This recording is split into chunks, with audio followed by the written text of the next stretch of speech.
Alright guys, how's it going? Today I'm going to talk to you guys about some codes that have been popping up. That's going to cause your truck to have low power, not really boost correctly, just feel sluggish. So the codes are P0470, P0472, and P0471. When P0470 comes on, usually P0471 will also come on. And then usually you'll get a P0472. So the P0470 is an incoming signal from the EBC. So EBC is exhaust back pressure sensor. Now that not matching the intake and air ambient pressure when you cycle on the key is the P0470 code. Now, like I said, you also could get the P0471. My vehicle also has a P0472, which is the vehicle's electrical circuit. It can be electrical or it can be mechanical. If it's mechanical, it could be the EBP sensor, exhaust back pressure sensor, not working correctly. So usually when you get these codes, what I'll do is I'll just replace the sensor in the tube. You can do the pigtail. I've already did the sensor, the tube and the pigtail, but I did a cheap eBay sensor, pigtail, and tube. So that's the reason why I'm doing this again. It did last me probably about over a year. So now I'm just doing it again with genuine Ford parts, which I recommend everybody does. So I'm going to show you the parts. So this is the Motorcraft exhaust back pressure sensor. This is the number if you guys are looking for, you guys want to get one. And also this is the tube.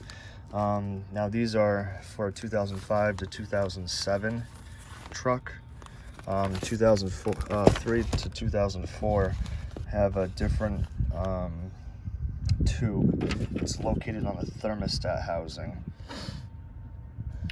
So this video is going to be from a 2005 or newer. So here's the receipt if you guys want to see how much money it is. Now, if this doesn't fix the issue, I will know that I have Ford genuine parts on there, and the next thing will be to actually replace this pigtail.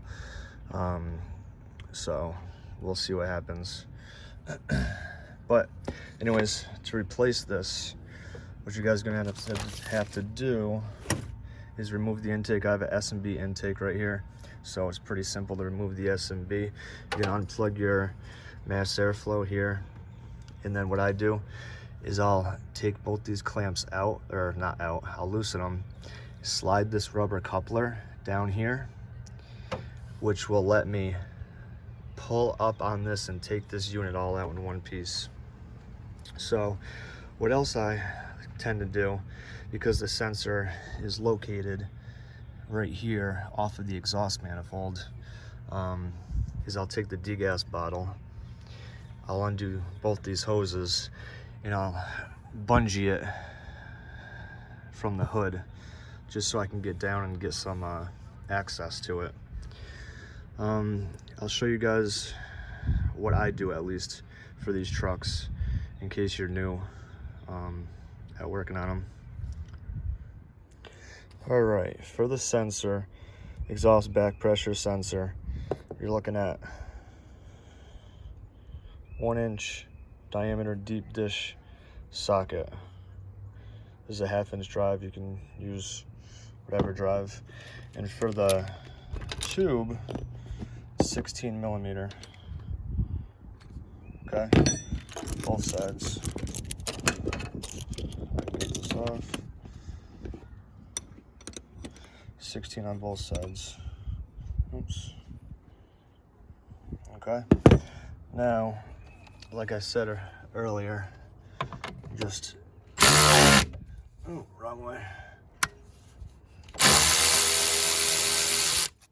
Just loosen these. And also, The degas bottle is an 8mm.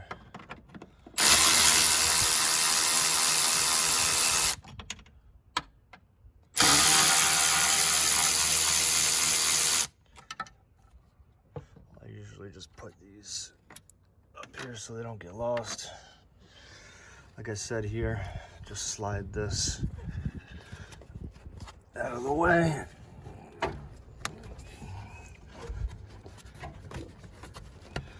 Just like that. So take this off here, grab some pliers.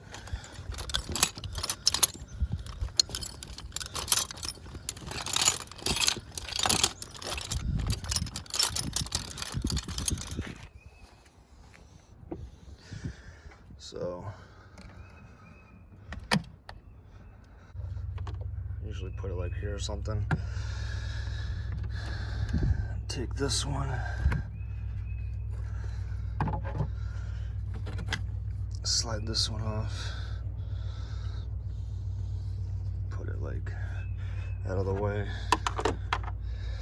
So undo your mass airflow.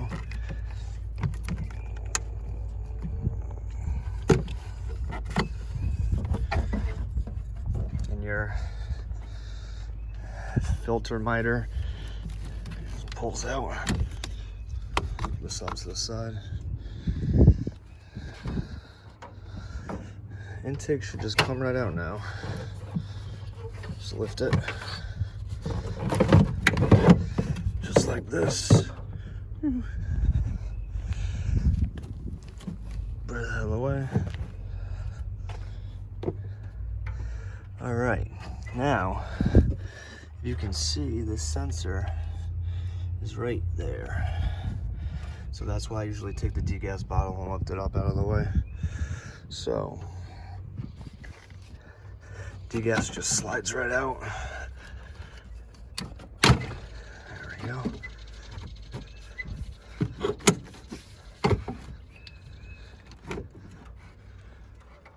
All right, so I got the degas bottle out of the way. Just tied it around right there. You see the sensor here? Just gonna unplug it.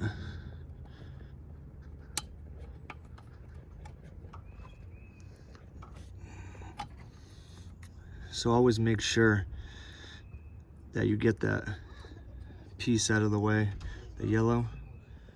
So I'm gonna cut the zip tie right here.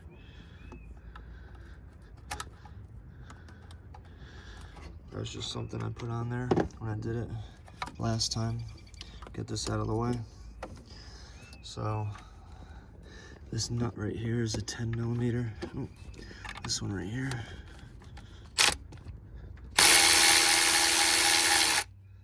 So I'm not keeping any of this stuff, so I'm just gonna rip it off.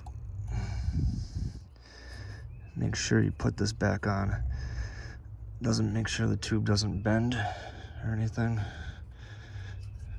So that's what this is. Now we can just grab this. So now what I'm doing is I'm gonna loosen right there.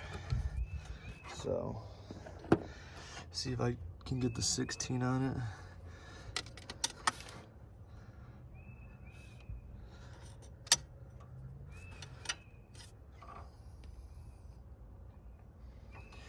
Gonna have to get it way back here.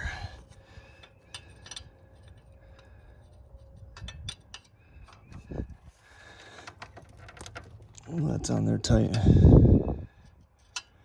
You need 2 hands for this one. Well, all right guys, it looks like I found the culprit. See that corrosion on that pigtail? I noticed that when I went to put this rubber piece back on. So it looks like I'm just gonna be getting a new pigtail and wire that in. All right. Also, forgot to mention too, on the earlier trucks, the 03 to 04, it's actually, the sensor is actually mounted off this bolt right here. In this bolt, there's a little plate that come up in the exhaust back pressure sensors right here, but it goes down to the same spot. in the, I don't know if you can see it right there, in the exhaust manifold. All right, so what you're gonna do is you're gonna cut back your wire loom, and then you're gonna find where it connects to the actual harness right here. And what you're gonna wanna do is cut these 3 in staggered spots. So when you electrical tape and loom it later, it's not all bunched up in one thick area right here. I suggest doing it one at a time, cutting one, splicing it, putting your connector on, and then using your heat shrink one at a time so you don't mess up where the wires go. Other than that, pretty straightforward. If you've ever done wiring before, just got this loom right here I'll use afterwards, but I'll show you guys what it looks like when I'm all done. Well, that's the tube and exhaust back pressure sensor installed. So all right guys, I just got back from the Ford dealer, so this is the part number and information that you guys would need if you're going to want to get this. Now this is from Ford, so it's the Pigtail EBC exhaust back pressure sensor Pigtail.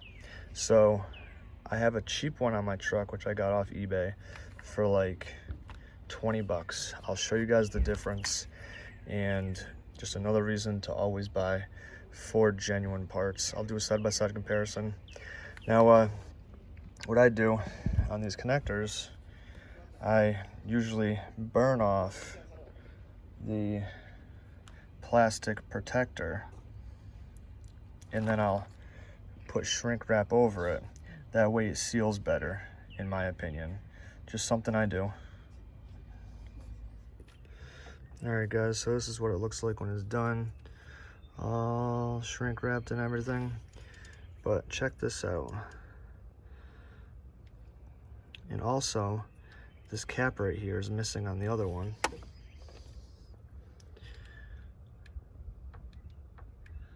But don't buy parts other than straight from Ford. Alright guys, there's the finished product. So there we go. Let's put everything back together. Hope you enjoyed the video.